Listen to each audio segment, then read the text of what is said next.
രാജ്യം നിർണായകമായ ഒരു ലോക്സഭാ തെരഞ്ഞെടുപ്പിൻ്റെ മുന്നിൽ നിൽക്കെ തെരഞ്ഞെടുപ്പ് പ്രചാരണത്തിൻ്റെ എരിപൊരി സഞ്ചാരത്തിനിടയിൽ ശ്രീ കെ മുരളീധരൻ നമ്മോടൊപ്പം ചേരുന്നു. ഇന്നിപ്പോൾ കേരളം ഉറ്റുനോക്കുന്ന ഒരു തിരഞ്ഞെടുപ്പാണ് തൃശ്ശൂരിലേത്. ആ തിരഞ്ഞെടുപ്പിൻ്റെ വിശേഷങ്ങൾ സമകാലിക രാഷ്ട്രീയ പശ്ചാത്തലത്തിൽ ശ്രീ മുരളീധരൻ വിലയിരുത്തുന്നു. ശ്രീ മുരളീധരൻ, സ്വാഗതം.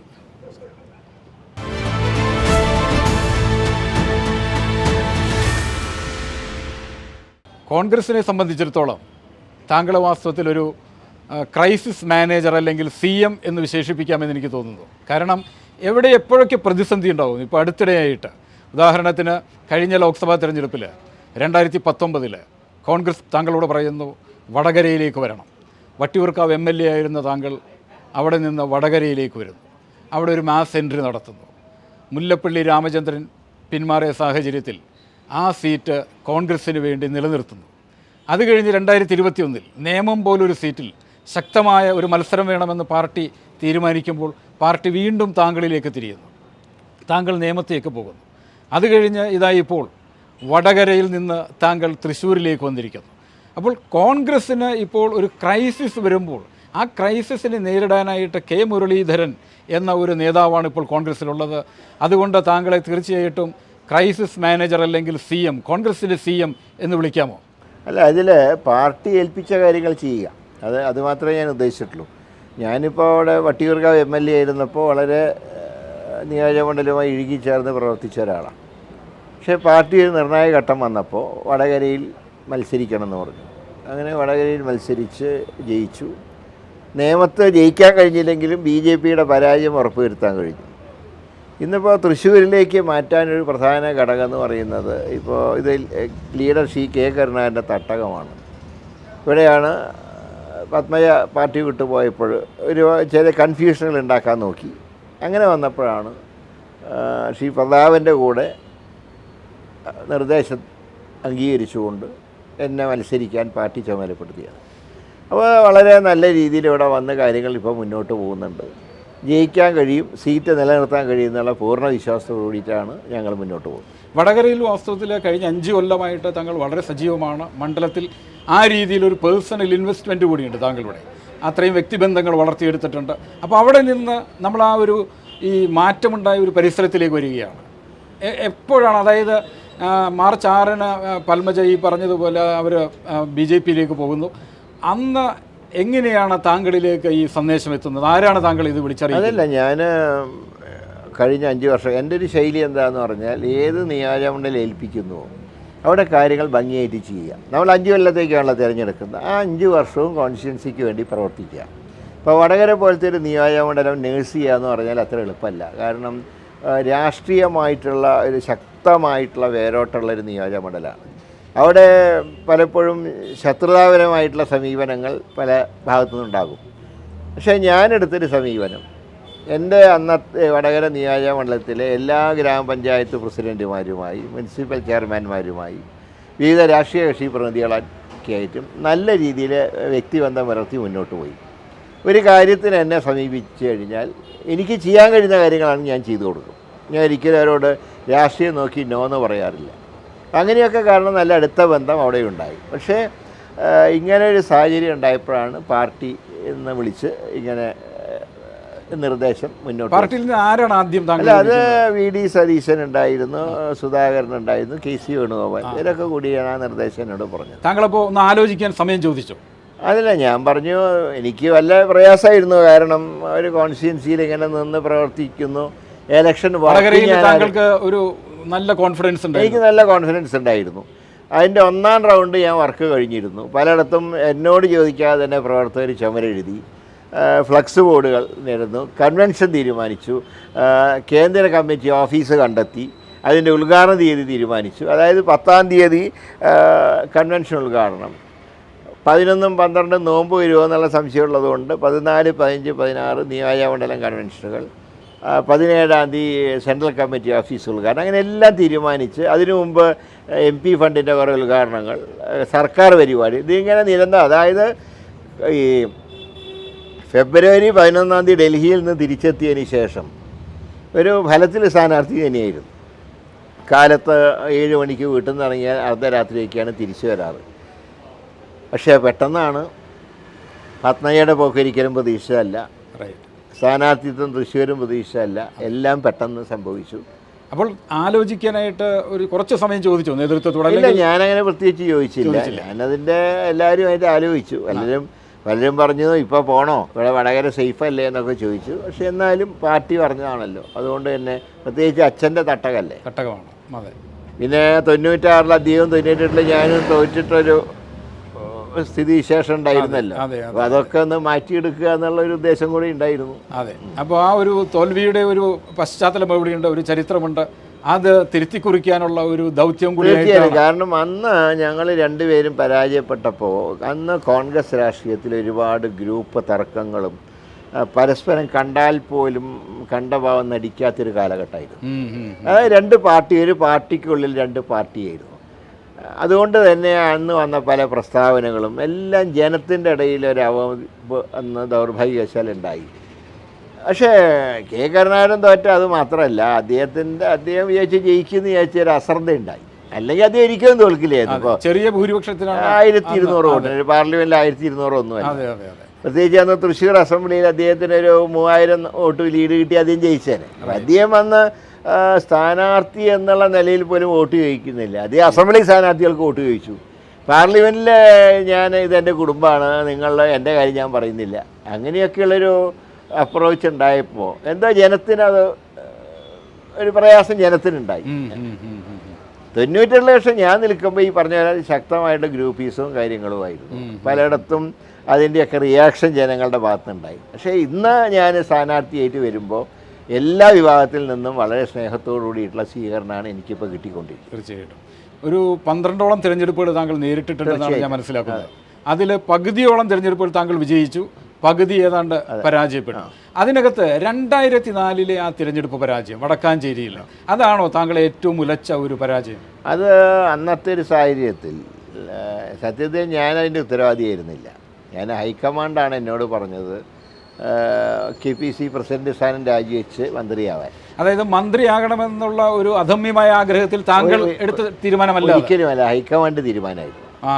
പക്ഷേ പിന്നീട് എനിക്ക് തോന്നിയിട്ടുള്ളത് ഹൈക്കമാൻഡിൻ്റെ തീരുമാനം അംഗീകരിക്കുമ്പോൾ ഞാൻ മന്ത്രിയാവുന്നില്ല, അധ്യക്ഷ സ്ഥാനം ഞാൻ രാജിവെക്കാം, ഞാൻ ലോക്സഭയിലേക്ക് തന്നെ മത്സരിച്ചോളാം എന്ന് അന്ന് പറഞ്ഞിരുന്നെങ്കിൽ ഒരുപക്ഷെ അന്ന് രാഷ്ട്രീയ സാഹചര്യങ്ങളിൽ കുറേ മാറ്റം ഉണ്ടാവുമായിരുന്നു. തീർച്ചയായിട്ടും. പക്ഷേ 2004 UDF വലിയ ഒരു തിരിച്ചടി നേരിട്ടിരുന്നു ലോക്സഭാ തിരഞ്ഞെടുപ്പിൽ. അതിന് കാരണം അന്ന് 18 സീറ്റ് LDF-നാണ് കിട്ടിയത്, 2 സീറ്റുകൾ മാത്രമാണ്. ഒരു സീറ്റ് UDF-ന്, ഒരു സീറ്റ് PC തോമസ് മൂവാറ്റുപുഴ ജയിച്ചു.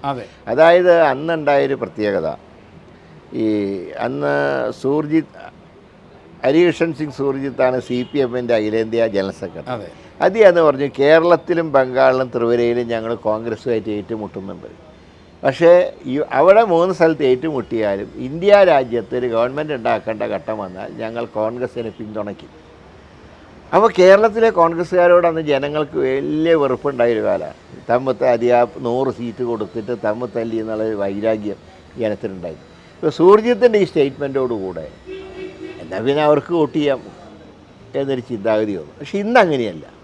ഇന്ന് പിണറായി വിജയൻ്റെ BJP-യോടുള്ള ഒരു മൃദുത്വം, അത് ജനങ്ങൾക്കിപ്പോൾ കോൺഗ്രസ്സിന് ബദലായിട്ട് CPM-ന് അയച്ചിട്ട് കാര്യമില്ല, ഇവർ കളം കലക്കുകയുള്ളൂ, കോൺഗ്രസ്സിന് 150 സീറ്റെങ്കിലും കിട്ടിയാലേ ഇന്ത്യ സഖ്യത്തിന് ഗവൺമെൻറ് ഉണ്ടാക്കാൻ കഴിയൂ എന്ന ചിന്താഗതി കേരളത്തിലെ ജനങ്ങൾക്കുണ്ട്.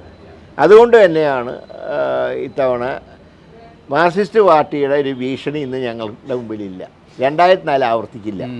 വളരെ വളരെ വ്യക്തമായ ഒരു സമീപനം താങ്കൾ RSS-ഉമായിട്ട് ബന്ധപ്പെട്ടെടുക്കുന്നുണ്ട്. അതായത് വളരെ കർശനമായിട്ട് RSS-നെ നേരിടുക എന്നുള്ള ഒരു സമീപനമാണ് ഇപ്പോൾ താങ്കളിൽ നിന്ന് കാണുന്നത്. അത് വളരെ അതിനകത്ത് ഒരു തുടർച്ചയുണ്ട്. കഴിഞ്ഞ കുറേ നാളുകളായിട്ട് വളരെ കൃത്യമായൊരു നിലപാട് താങ്കൾ എടുക്കുന്നുണ്ട്. ഈ നിലപാട് വാസ്തവത്തിൽ മതേതരത്വം എന്ന് പറഞ്ഞ വലിയൊരു ആശയത്തിൽ നിന്ന് ഉടലെടുക്കുന്ന ഒരു നിലപാടാണ് എന്ന് മനസ്സിലാക്കേണ്ടത്. അതായത് താങ്കളുടെ ആ ഒരു മതേതര നിലപാട് അതിലൊരിക്കലും വെള്ളം ചേർത്തിട്ടില്ല എന്ന് താങ്കൾ പലപ്പോഴും പറഞ്ഞിട്ടുമുണ്ട്. ഈ ഒരു മതേതര നിലപാട് ഇത്രമാത്രം സുശക്തമാകുന്നതിന് താങ്കൾക്ക് പ്രേരണയായിട്ടുള്ളത് എന്താണ്? അല്ല, അത് എൻ്റെ പിതാവിൻ്റെ ഒരു നിലപാട് തന്നെയാണ്. അദ്ദേഹം അടിയുറച്ച മതവിശ്വാസിയായിരുന്നു.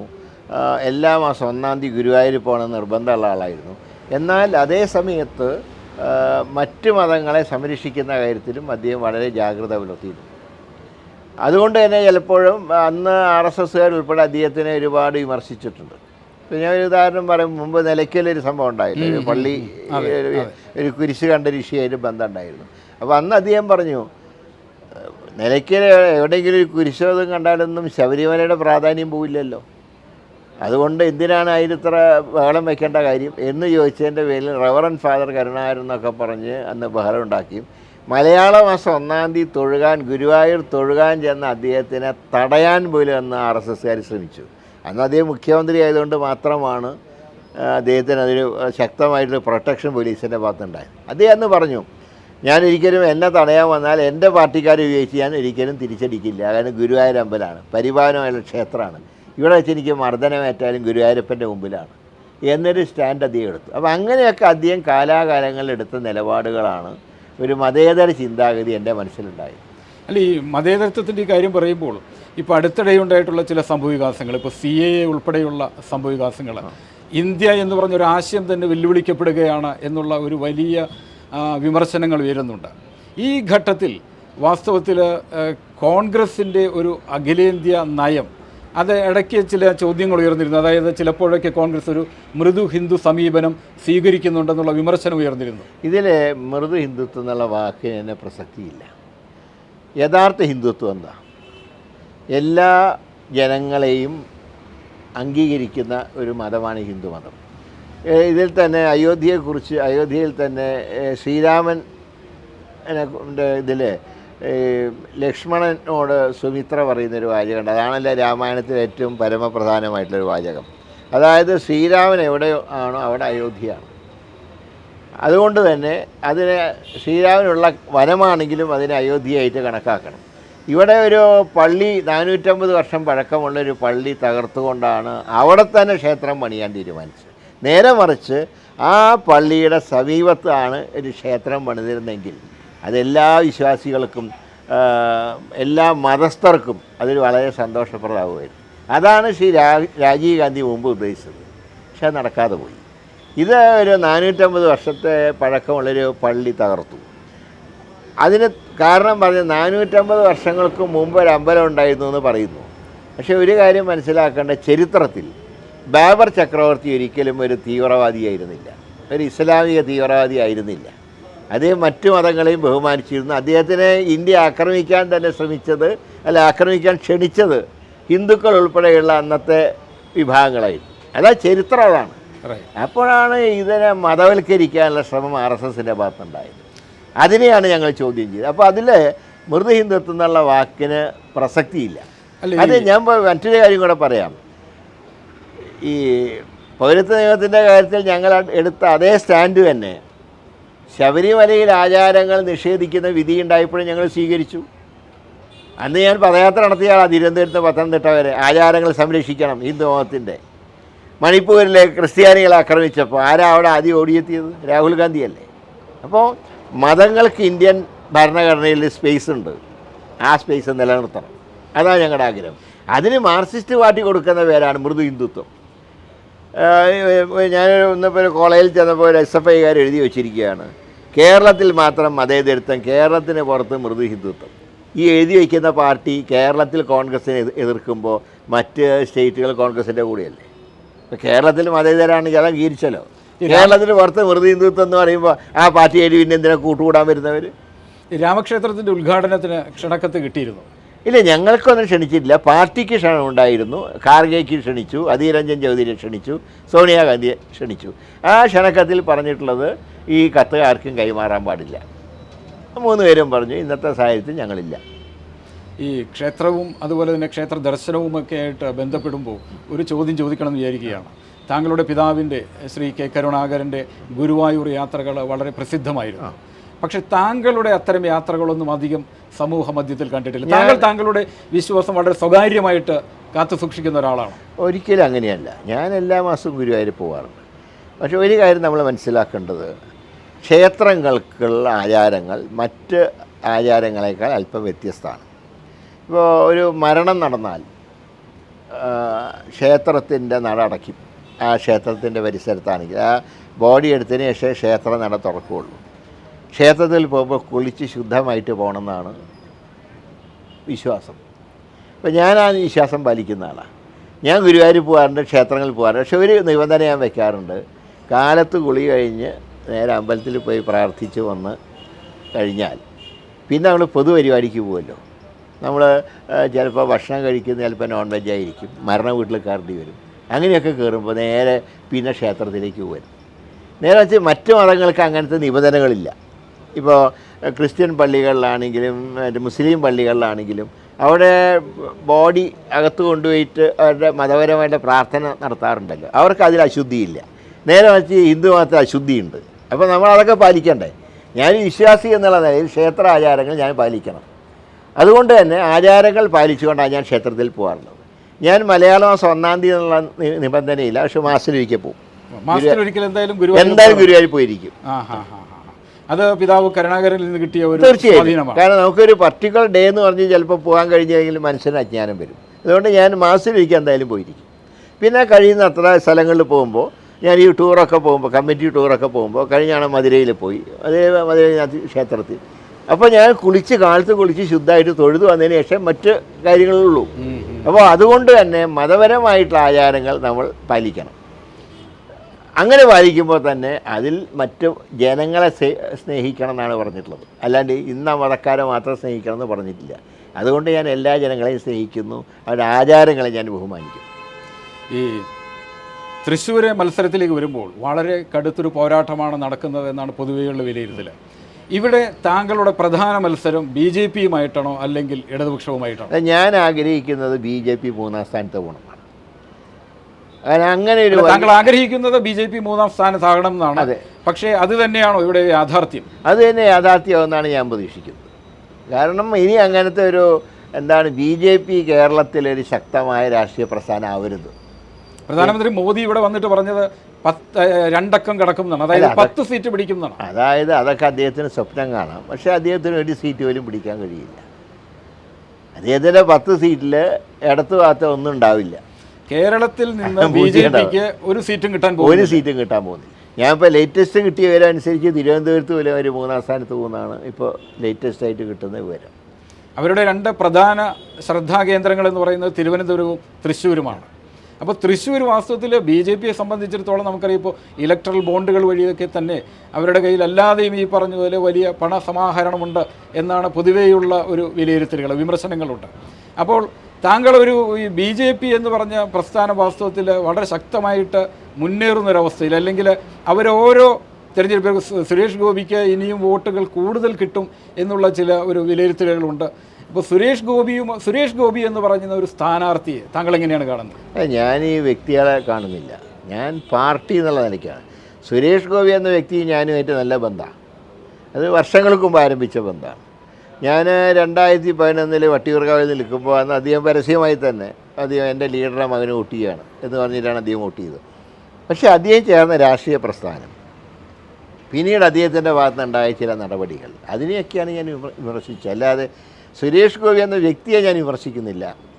അദ്ദേഹത്തിൻ്റെ പ്രസ്ഥാനത്തിനെയും അദ്ദേഹം ആ പാർട്ടിയുടെ കാൻഡിഡേറ്റ് എന്നുള്ള നിലയിൽ അദ്ദേഹം എടുക്കുന്ന തെറ്റായിട്ടുള്ള സമീപനത്തിനെയാണ് ഞാൻ വിമർശിക്കുന്നത്. ഇല്ല, സുരേഷ് ഗോപി ലീഡറുമായിട്ട് ശ്രീ കെ കരുണാകരനുമായിട്ട് വലിയ അടുപ്പമുണ്ടായിരുന്നു, വലിയ വ്യക്തിബന്ധമുണ്ടായിരുന്നു. സ്വാഭാവികമായിട്ടും സുരേഷ് ഗോപി ചിലപ്പോൾ അദ്ദേഹം പിന്നെ പറഞ്ഞിട്ടുള്ളൊരു കാര്യം, അദ്ദേഹം പണ്ട് SFIയിൽ പ്രവർത്തിച്ചിട്ടുണ്ട്, അല്ലെങ്കിൽ MA ബേബിയുടെ ക്ലാസ്സിൽ ഇരുന്നിട്ടുണ്ടെന്നൊക്കെ അദ്ദേഹം പറയാറുണ്ട്. അപ്പോൾ അദ്ദേഹം എന്തുകൊണ്ട് CPMലേക്ക് പോയില്ല, അല്ലെങ്കിൽ അദ്ദേഹം എന്തുകൊണ്ട് കോൺഗ്രസ്സിലേക്ക് വന്നില്ല എന്നൊരു ചോദ്യമുണ്ട്. അപ്പോൾ സുരേഷ് ഗോപി ഒരു BJP സ്ഥാനാർത്ഥിയായത്, അല്ലെങ്കിൽ BJPയിലേക്ക് പോയത് താങ്കളെ ദുഃഖിപ്പിച്ചിട്ടുണ്ട്? ഇല്ല, ഞാൻ ഓരോരുത്തർക്കും ഓരോ ഇഷ്ടമല്ലേ. അദ്ദേഹം BJP എന്തുകൊണ്ട് പാർട്ടിയിലേക്ക് പോയെന്ന് ഞാൻ ഇതുവരെ അദ്ദേഹത്തിനോട് ചോദിച്ചിട്ടില്ല. അതിനുശേഷം ഞാൻ ഒരുപാട് അദ്ദേഹത്തിനെ കണ്ടിട്ടുണ്ട്. ഞാൻ ഡൽഹിയിൽ ഒരുമിച്ച് ഞങ്ങളുണ്ടായിരുന്നല്ലോ. അദ്ദേഹം രാജ്യസഭയിൽ, ഞാൻ ലോക്സഭയിലുണ്ടായിരുന്നു. ഞങ്ങൾ പരസ്പരം കാണാറുണ്ട്, സംസാരിക്കുമ്പോഴൊക്കെ ഞങ്ങൾ കഴിയുന്നത്ര രാഷ്ട്രീയം ഒഴിവാക്കാറുണ്ട്. അതുകൊണ്ട് അത് അദ്ദേഹത്തിൻ്റെ ഇഷ്ടം ഏത് പാർട്ടിയിൽ ചേരണം എന്നല്ല. അപ്പോൾ ഇവിടെ തൃശ്ശൂർ നിലവിൽ താങ്കളുടെ ഒരു നിരീക്ഷണത്തിൽ, വിലയിരുത്തലിൽ താങ്കളുടെ പ്രധാന പോരാട്ടം ഇടതുപക്ഷവുമായിട്ട് തന്നെയാണ്. UDF LDF മത്സരം തൃശ്ശൂരിൽ ഉണ്ടാവണമെന്ന് തന്നെയാണ് ഞാൻ ആഗ്രഹിക്കുന്നത്. കേരളത്തിലെ എല്ലാ മണ്ഡലങ്ങളിലും അങ്ങനെ തന്നെയാണ് തീർച്ചയായും അങ്ങനെ. കാരണം ഇടയ്ക്ക് CPM നേതാവ് EP ജയരാജൻ പറഞ്ഞിരുന്നു ചില മണ്ഡലങ്ങളിൽ BJP ആണ് അവരുടെ പ്രധാന എതിരാളി. തമ്മിലുള്ള അന്തർധാരയുടെ ഒരു ഉദാഹരണം. പക്ഷേ മുഖ്യമന്ത്രി പിണറായി വിജയനും അതുപോലെ തന്നെ സ്റ്റേറ്റ് സെക്രട്ടറി MV ഗോവിന്ദനും അതിനെ തിരുത്തുകയും ചെയ്യും. അതായത് ഈ സ്റ്റേറ്റ്മെൻറ്റിനെ തുറന്നുണ്ടായ റിയാക്ഷനാണ് അവരങ്ങനെ തിരുത്താൻ പ്രേരിപ്പിച്ചത്. ഇത് മുഖ്യമന്ത്രിയുടെ അംഗീകാരം ഇല്ലാണ്ടൊന്നും EP ജയരാജൻ സംസാരിക്കില്ല. അപ്പോൾ അതിൽ നിന്ന് തന്നെ അവർ തമ്മിലുള്ള അന്തർധാര വ്യക്തമാണ്. ഇപ്പോൾ ഈ അടുത്ത ദിവസങ്ങളിലൊരു കാര്യം ശ്രദ്ധിച്ചല്ലോ, ഒരൊറ്റ സ്റ്റേറ്റ്മെൻറ്റിൽ പോലും പിണറായി വിജയൻ മോഡിയെ വിമർശിക്കുന്നില്ല. വിമർശിക്കുന്ന മുഴുവൻ രാഹുൽ ഗാന്ധിയെയാണ്. രാഹുൽ ഗാന്ധിയോട് ചോദ്യം ചോദിക്കുന്ന പിണറായി എന്തുകൊണ്ട് ഒരു ചോദ്യമെങ്കിലും മോഡിയോട് ചോദിക്കുന്നില്ല? അപ്പോൾ മകളുടെ കേസ് അദ്ദേഹത്തിനെ ഭയപ്പെടുത്തുന്നു.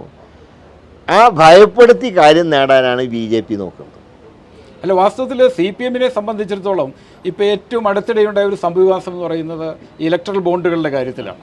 ഇലക്ട്രൽ ബോണ്ടുകൾ വേണ്ട എന്ന് ആദ്യമേ നിലപാടെടുത്തൊരു പാർട്ടിയാണ് CPM. അവർ ഇലക്ട്രൽ ബോണ്ടുകളുടെ കാര്യത്തിൽ ഒരു സുതാര്യതയില്ല എന്നുള്ളൊരു നയം ആദ്യമേ എടുക്കുകയും ഞങ്ങൾക്ക് ഇലക്ട്രൽ ബോണ്ടുകൾ വേണ്ട എന്ന് പ്രഖ്യാപിക്കുകയും അത് കഴിഞ്ഞ് ഇലക്ട്രൽ ബോണ്ടുകൾക്കെതിരെ കോടതിയിൽ പോവുകയും ചെയ്തു. അപ്പോൾ ആ ഒരു നിലപാട് വാസ്തവത്തിൽ താങ്കൾ എങ്ങനെയാണ് കാണുന്നത്? അതായത് ഈ ബോണ്ട് ഏറ്റവും കൂടുതൽ കൊടുത്ത സാന്റിയാഗോ മാർട്ടിൻ്റെ കയ്യിൽ നിന്ന് ആദ്യം പണം വാങ്ങിയതാരാ? CPM അല്ല. അവർ ബോണ്ട് വേണ്ട, പാർട്ടിയിലേക്ക് കൊടുത്താൽ മതി. ബോണ്ട് വഴിക്കാണ് അവരെതിരെ, പാർട്ടിയിലേക്ക് അവർ സ്വാഗതം ചെയ്യുന്നുണ്ട്. അപ്പോൾ ബോണ്ടാകുമ്പോൾ കാര്യങ്ങൾ ഭാവിയിൽ വെളിപ്പെടുത്തേണ്ടി വരുമോ എന്നുള്ള ഭയം കൊണ്ട് ബോണ്ട് വേണ്ട, എന്നാൽ പണം സ്വീകരിക്കാതിരുന്നിട്ടുണ്ടോ? എങ്ങനെയാണ് ഇത്ര കോടിക്കണക്കിന് രൂപ CPM ഉണ്ടാക്കിയത്? എങ്ങനെയാണ്? അപ്പോൾ ബോണ്ട് സ്വീകരിച്ചില്ല, പക്ഷേ പണം നേരിട്ട് സ്വീകരിച്ചു. അതാണ് ഉണ്ടായത്. ഇവിടെ വേറൊരു വിമർശനം ഉയരുന്നത്, അതിപ്പോൾ UDF-നെതിരെയും ഉയരുന്നുണ്ട്, LDF-നെതിരെയും വരുന്നുണ്ട്. ഉദാഹരണത്തിന് മുസ്ലിം സ്ഥാനാർത്ഥികൾക്കുള്ള ഒരു പ്രാതിനിധ്യം കുറയുന്നു. 28% മുസ്ലിങ്ങൾ കേരളത്തിലുണ്ട്. എന്നാൽ നിലവിൽ അവർക്ക് വാസ്തവത്തിൽ 15% മാത്രമേ പ്രാതിനിധ്യമുള്ളൂ. അതായത് 3 MP-മാർ മാത്രമാണ് ലോക്സഭയിലുള്ളത്. ഇപ്പോൾ കോൺഗ്രസിനെ സംബന്ധിച്ചിടത്തോളമാണെങ്കിൽ ഒരൊറ്റ മുസ്ലിം കാൻഡിഡേറ്റിനെ മാത്രമാണ് നിർത്താൻ കഴിഞ്ഞിട്ടുള്ളത്. ഇതിനെ എങ്ങനെ കാണുന്നത്? അതോടൊപ്പം തന്നെ വനിതകളുടെ പ്രാതിനിധ്യം കുറയുന്നു. അതായത് 2 വിഭാഗങ്ങൾ, മുസ്ലിം സമുദായത്തിനും അതുപോലെ തന്നെ വനിതകൾ, പുരുഷന്മാരെക്കാൾ കൂടുതലാണ് വാസ്തവത്തിൽ കേരളത്തിൽ സ്ത്രീകൾ. അപ്പോൾ 50%-ലേറെ വനിതകളുള്ള, അല്ലെങ്കിൽ ജനസംഖ്യയിൽ 50%-ലേറെയുള്ള വനിതകളുടെ പ്രാതിനിധ്യം വളരെ കുറവാണ്. ഈ 2 വിമർശനങ്ങൾ താങ്കൾ എങ്ങനെയാണ് കാണുന്നത്? അല്ല, അതിൽ മുസ്ലിം വിഭാഗത്തിന് ഏറ്റവും മിടുക്കനായൊരു സ്ഥാനാർത്ഥിയാണല്ലോ വടകരയിൽ വന്ന ഷാഫി പറമ്പിൽ. അതിനു പുറമേ മുസ്ലിം ലീഗിൻ്റെ 2 പ്രഗത്ഭരായിട്ടുള്ള നേതാക്കളും ഇതിൽ വന്നിട്ടുണ്ട്. പിന്നെ ഒരു കാര്യം മനസ്സിലാക്കേണ്ടത്, ഇപ്പോൾ ഞങ്ങൾക്ക് സിറ്റിംഗ് മെമ്പർമാരുള്ള ഏറ്റവും കൂടുതലുള്ള സമയമല്ലേ. ഇതിലിപ്പോൾ ഞാൻ പ്രതാപൻ മാറിയതുകൊണ്ടാണ് നമുക്ക് ഒരു സമുദായത്തിനെ കൂടെ, മുസ്ലിം സമുദായത്തിനെ കൂടെ ഉൾപ്പെടുത്താൻ കഴിഞ്ഞു. അപ്പോൾ ഞാൻ ഒരു കാര്യം ഞാൻ തറപ്പിച്ചെന്ന് പറഞ്ഞിരുന്നു, മുസ്ലിം ഈഴവ സമുദായങ്ങൾക്ക് എന്തായാലും പാർട്ടി കാൻഡിഡേറ്റർഷിപ്പ് കൊടുക്കണം. കാരണം ആകെ 2 ഈഴവ കാൻഡിഡേറ്റേ ഉണ്ടായിരുന്നുള്ളൂ. സുധാകരൻ മാറുന്നു എന്ന് പറഞ്ഞപ്പോൾ അവിടെ ഞാൻ പറഞ്ഞു, എങ്കിൽ ആ സമുദായത്തിന് സീറ്റ് കൊടുക്കണം. മുസ്ലിം സമുദായത്തിന് കോൺഗ്രസ് പട്ടികയിൽ 16 സീറ്റ് ഉണ്ടായിട്ട് പോലും മുസ്ലിം കാൻഡിഡേറ്റ് ഇല്ല എന്ന് പറഞ്ഞാൽ അത് അംഗീകരിക്കാൻ കഴിയില്ല. അതനുസരിച്ച് തന്നെ ഞാൻ മാറിയപ്പോൾ തീർച്ചയായിട്ടും അവിടെ ഷാഫി പറമ്പിലിന് കൊടുത്തു. എന്നാൽ ഈ പറഞ്ഞ പോലെ അവർക്ക് വേണ്ടത്ര പ്രാതിനിധ്യം കൊടുത്തു എന്നുള്ള അഭിപ്രായം എനിക്കില്ല. പക്ഷെ അത് ഭാവിയിൽ അസംബ്ലി വരുമ്പോൾ ആ കുറവ് പരിഹരിക്കും. വനിതകളുടെ കാര്യത്തിലും മുസ്ലിം വിഭാഗത്തിൻ്റെ കാര്യത്തിലും ഉണ്ടായിട്ടുള്ള ചെറിയൊരു പോരായ്മ അസംബ്ലിയിൽ പരിഹരിക്കും. നമ്മൾ തൃശ്ശൂർ മണ്ഡലത്തിലേക്ക് ഒന്നുകൂടി വരികയാണ്. തൃശ്ശൂരിൽ നിലവിൽ 7 നിയമസഭാ മണ്ഡലങ്ങളും ഇടതുപക്ഷത്തിനൊപ്പമാണ്. 7 മണ്ഡലങ്ങളിലും വിജയിച്ചിട്ടുള്ളത് കഴിഞ്ഞ 2021 തെരഞ്ഞെടുപ്പിൽ ഇടതുപക്ഷത്തിൻ്റെ സ്ഥാനാർത്ഥികളാണ് വിജയിച്ചത്. അങ്ങനെ 7 മണ്ഡലങ്ങളും ഇടതുപക്ഷത്തിൻ്റെ കൂടെ നിൽക്കുമ്പോൾ എന്തടിസ്ഥാനത്തിലാണ് താങ്കളുടെ വിജയം പറയുന്നത്? അതായത് ഞാൻ 2019 വടകരയിൽ ചെല്ലുമ്പോൾ ആകെ ഒരൊറ്റ സീറ്റ് UDF-നുള്ളൂ, പാറയ്ക്കൽ അബ്ദുള്ളയുടെ സീറ്റായിരുന്നു. 3000 വോട്ടിനാണ് അന്ന് മുല്ലപ്പള്ളി 2014 വിജയിച്ചത്. ആ 2014 വിജയിച്ചപ്പോൾ ഉണ്ടായിരുന്ന JDU അവർ ലോകതാന്ത്രിക് ജനതാ പാർട്ടി എന്ന് പറഞ്ഞ് LDF-ൻ്റെ കൂടെ പോയി. അപ്പോൾ കണക്കനുസരിച്ച് ദളിന് കുറേ വോട്ടുള്ളൊരു നിയോജകമണ്ഡലമാണ് വടകര ലോക്സഭ എന്ന് പറഞ്ഞത്. എനിക്കൊന്ന് വയനാട്ടിനേക്കാൾ കൂടുതലുണ്ടവരുണ്ട്. പക്ഷേ ഞാൻ എങ്ങനെ 84,000-ന് ജയിച്ചതെങ്ങനെ? എനിക്ക് 7-6 എനിക്ക് നല്ല ഭൂരിപക്ഷമായിരുന്നു. തലശ്ശേരിയിൽ 11,000 വോട്ടിൻ്റെ മൈനസേ ഉള്ളൂ. പക്ഷെ അസംബ്ലി വന്നപ്പോൾ സാഹചര്യത്തിന് മാറ്റം ഉണ്ടായി. കാരണം അസംബ്ലിയാണ്, കോവിഡിൻ്റെ ഏറ്റവും ശക്തമായിട്ടുള്ള ഒരു ആക്രമണം ഉണ്ടായ സമയമാണ്. അതിൻ്റെയൊക്കെ റിയാക്ഷനാണ് ഉണ്ടായത്. പക്ഷേ കഴിഞ്ഞ ലോക്സഭാ തെരഞ്ഞെടുപ്പിൽ 2 ഘടകങ്ങൾ പ്രത്യേകിച്ച് UDF അനുകൂലമായിരുന്നു. ഒന്ന്, ഒരു മോദി വിരുദ്ധ തരംഗം പോലെ വാസ്തവത്തിലുണ്ടായിരുന്നു. അതിപ്പോഴും 2 രാഹുൽ ഗാന്ധിയുടെ വരവ്. പിന്നെ മൂന്നാമത്തെ ഒരു ഘടകം പറയുകയാണെങ്കിൽ ശബരിമല ഫാക്ടർ. ഈ 3 ഘടകങ്ങൾ ഇപ്പോഴുണ്ട് എന്ന് പറയാൻ പറ്റുമോ? രാഹുൽ ഗാന്ധിയുടെ ഇമ്പാക്റ്റ് ഇപ്പോഴും ഉണ്ട്. രാഹുൽ ഗാന്ധിയെ ജനങ്ങൾ ഇഷ്ടപ്പെടുന്നുണ്ട്. മറ്റൊന്നും കൊണ്ടല്ല, മോഡിയോട് ഫൈറ്റ് ചെയ്ത് സ്ഥാനം നഷ്ടപ്പെട്ട ഒരാൾ രാഹുൽ ഗാന്ധിയാണ്. മണിപ്പൂരിലെ ഒരു കലാപഭൂമിയിൽ ധൈര്യസമേതം കടന്നു വന്ന രാഹുൽ ഗാന്ധിയാണ്. അങ്ങനെയുള്ള 4000 കിലോമീറ്റർ ഇന്ത്യയിൽ പദയാത്ര നടത്തിയത് രാഹുൽ ഗാന്ധിയാണ്. ആ രാഹുൽ ഗാന്ധിയെ കേരളത്തിലെ ജനങ്ങൾക്ക് ഇഷ്ടമാണ്. അതൊരു ഫാക്റ്റ് തന്നെയാണ്. രണ്ടാമത്തത്, ശബരിമലയുടെ വിഷയത്തിലും ഈ കഴിഞ്ഞ തവണ ഈ ശബരിമലയിൽ ആചാരങ്ങൾ ലംഘിക്കപ്പെട്ടിട്ടില്ല, ശരിയാണ്. പക്ഷേ ഭക്തർക്ക് മര്യാദയ്ക്ക് ദർശനം നടത്താൻ കഴിഞ്ഞോ? എത്ര മണിക്കൂർ ക്യൂ നിന്നതിൻ്റെ അവസാനം മാല ഊരി അടുത്തുള്ള ക്ഷേത്രങ്ങളിൽ ഊരി സമർപ്പിച്ച് പോകേണ്ടി വന്നില്ലേ? ഈ ഘടകങ്ങളൊക്കെ മോഡി വിരുദ്ധ വികാരം തന്നെയാണ് ജനങ്ങൾക്കുള്ളത്. അല്ല, 2019 പോലെ തന്നെ കേരളത്തില് ഒരു BJP വിരുദ്ധ തരംഗമുണ്ടല്ലെങ്കിൽ BJP വിരുദ്ധ തരംഗമുണ്ടെന്ന് കേന്ദ്ര സംസ്ഥാന സർക്കാരുകൾക്കെതിരായിട്ടുള്ള വിരുദ്ധ തരംഗമുണ്ട്. അതിൽ മോഡിയും പെടും. കേരളത്തിൽ തന്നെ പല ചാനലുകളും നടത്തിയ സർവേയിലൊക്കെ രാഹുൽ ഗാന്ധിയല്ലേ ഒന്നാണ് കേരളത്തിലെ. അപ്പോൾ അതിൻ്റെ അർത്ഥം മുഖ്യമന്ത്രി പിണറായി വിജയന്റെ ജനപ്രീതി ഇപ്പോഴും കാര്യമായിട്ട് ഇടിഞ്ഞിട്ടില്ല എന്നും സർവേകൾ സൂചിപ്പിക്കുന്നു. അല്ല, അത് അതിൻ്റെ കാരണം ഈ കേരളത്തിൻ്റെ ഒരു അവസ്ഥയിലേക്ക് ഇപ്പോൾ കാര്യങ്ങൾ എത്തിയിട്ടില്ലല്ലോ. കേരള ഭരണത്തിനെ കുറിച്ചിട്ടല്ല സർവേ വന്നത്, കേന്ദ്ര ഭരണത്തിനെ കുറിച്ചാണ്.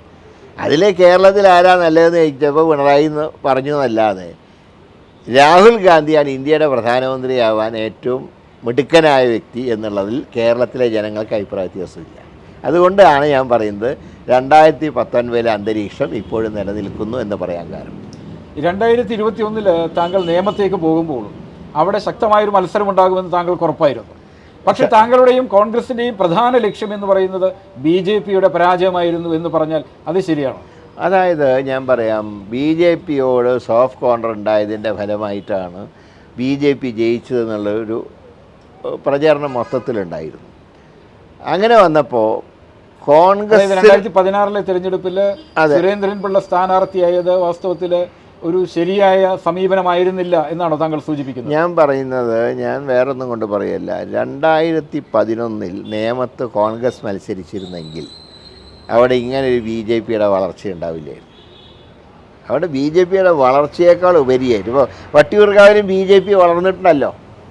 2011 13,000 വോട്ട് കിട്ടിയ പാർട്ടിക്ക് പിന്നീട് 43,000 വോട്ട് കിട്ടിയില്ലേ? പക്ഷേ എന്തുകൊണ്ട് ജയിച്ചില്ല? എന്തുകൊണ്ട് കോൺഗ്രസ് തോറ്റില്ല? അവിടെ കോൺഗ്രസിൻ്റെ ഒരു MLA ഉണ്ടായിരുന്നുകൊണ്ട് ആ MLAക്ക് ജനങ്ങളുമായിട്ട് ബന്ധപ്പെടാൻ കഴിയുകയും ഉമ്മൻചാണ്ടി സർക്കാരിൽ നിന്ന് ഒരുപാട് വികസനങ്ങൾ ഉണ്ടാവുകയും ചെയ്തപ്പോഴാണ് വട്ടിയൂർക്കാവിൽ കോൺഗ്രസ് സീറ്റ് നിലനിർത്തുന്നത്. നേമത്ത് എന്തുണ്ടായി?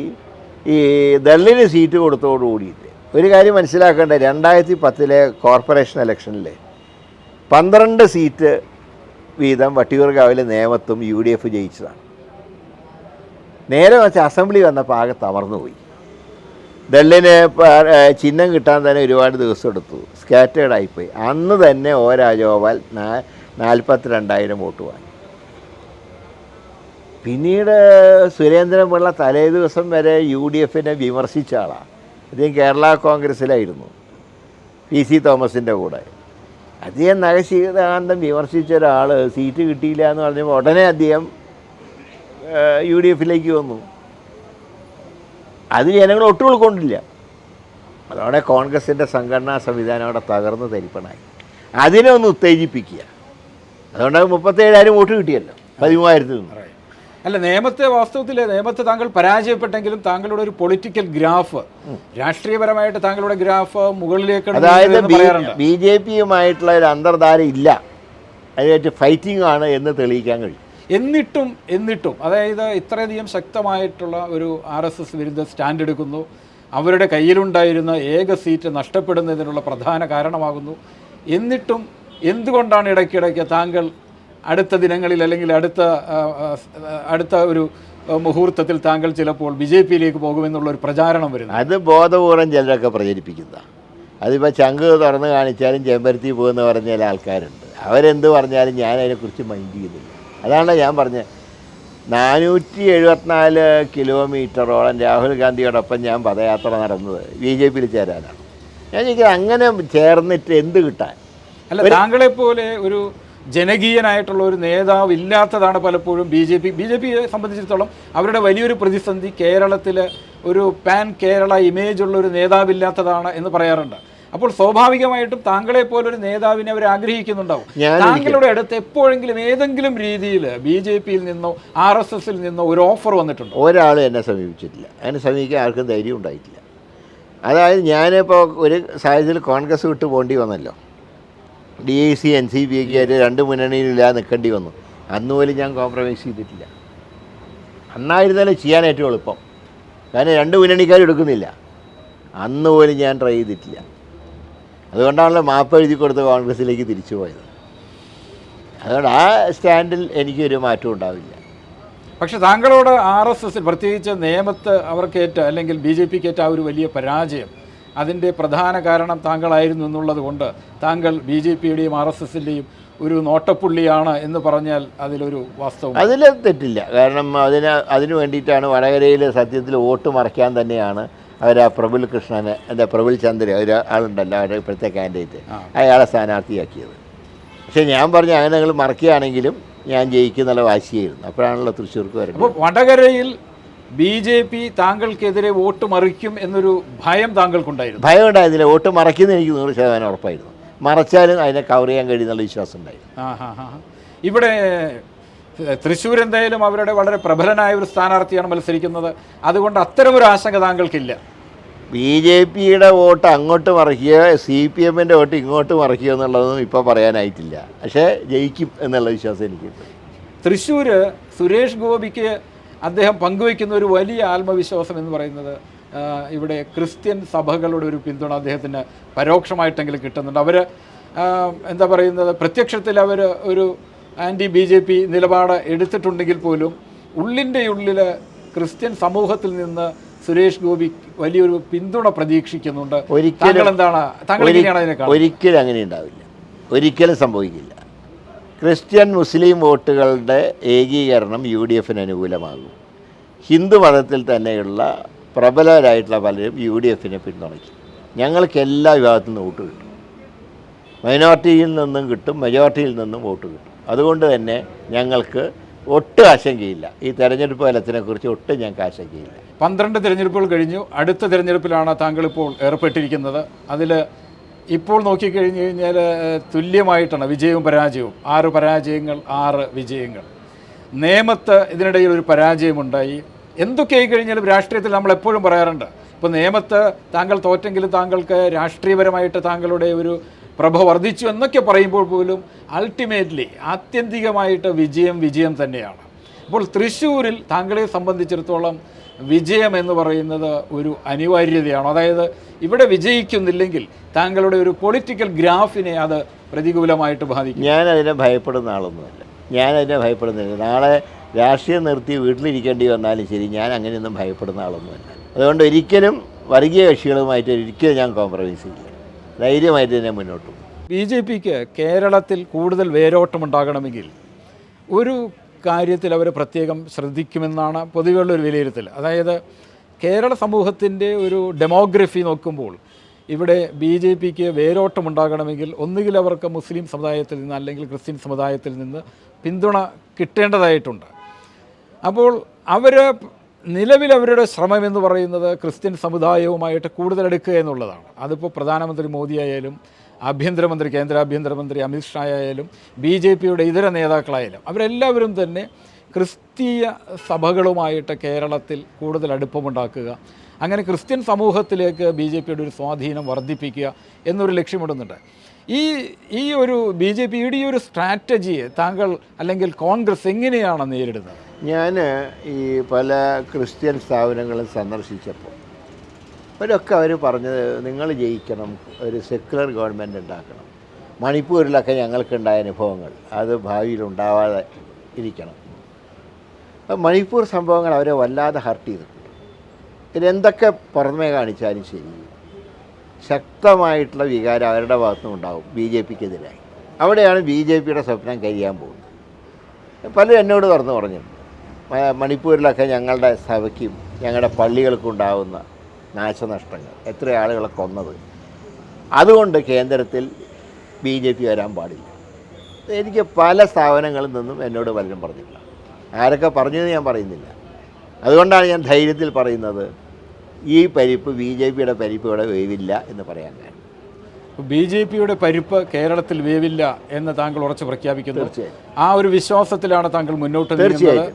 താങ്കളുടെ ഒരു ചെറിയ ചോദ്യം കൂടി ചോദിച്ചിട്ട് നമുക്ക് ഈ ഒരു അഭിമുഖം അവസാനിപ്പിക്കാമെന്ന് കരുതുന്നു.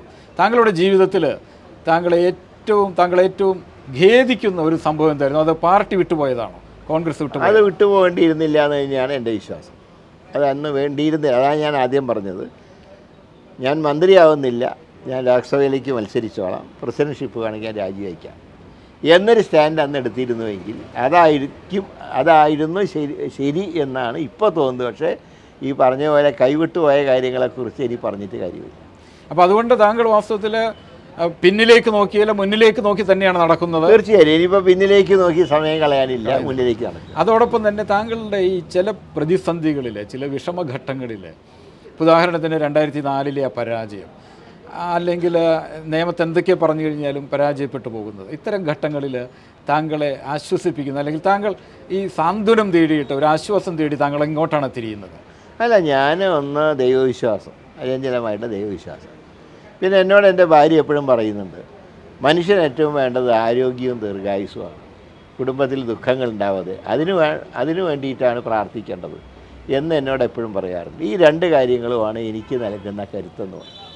പക്ഷെ ഇടയ്ക്ക് താങ്കൾക്ക് ഒരു വിനയുണ്ടാക്കുന്നത്, അല്ലെങ്കിൽ താങ്കൾക്ക് പലപ്പോഴും പ്രതികൂലമായിട്ട് മാറുന്നത് താങ്കളുടെ നാവാണ് എന്ന് പറയാറുണ്ട്.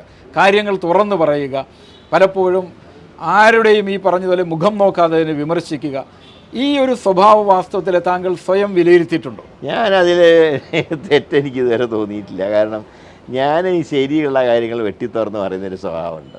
അതിനി ഭാവിയിലും ഉണ്ടാവും. അത് നിർത്തിയാൽ പിന്നെ കെ മുരളീധരനില്ല. അപ്പോൾ എവിടെയും എന്തും, അതായത് മനസ്സിലുള്ള അഭിപ്രായങ്ങൾ താങ്കൾ എപ്പോഴും ഞാൻ ഒരിക്കലും അത് മൂടി വയ്ക്കാറില്ല. മനസ്സിലുള്ള അഭിപ്രായം നമ്മൾ തുറന്നു പറയണം, അല്ലെങ്കിൽ അത് കാപ്പട്ടിയാണ്. അതുകൊണ്ടാണ് ഉള്ള കാര്യങ്ങൾ തുറന്നു പറയുന്ന കാര്യത്തിൽ ഞാൻ ഒട്ടും പിശുക്ക് കാണിക്കാറ്. അപ്പോൾ വിമർശനങ്ങളുമായിട്ട്, അതായത് പാർട്ടിക്കുള്ളിലായാലും പാർട്ടിക്ക് പുറത്തായാലും ഉള്ളിൽ തോന്നുന്ന കാര്യങ്ങൾ താങ്കൾ തുറന്നു പറയും, വിമർശനങ്ങൾ എപ്പോഴും ഉന്നയിക്കും.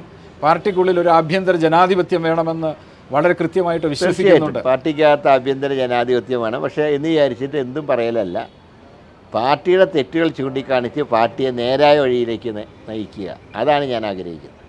അത് പാർട്ടി ഫോറത്തിനുള്ളിലായാലും അല്ലെങ്കിൽ പാർട്ടിക്ക് പുറത്തായാലും. പാർട്ടി ഫോറങ്ങളുണ്ടെങ്കിൽ അതിനെ പൂർണ്ണമായിട്ട് വിനിയോഗിക്കണം.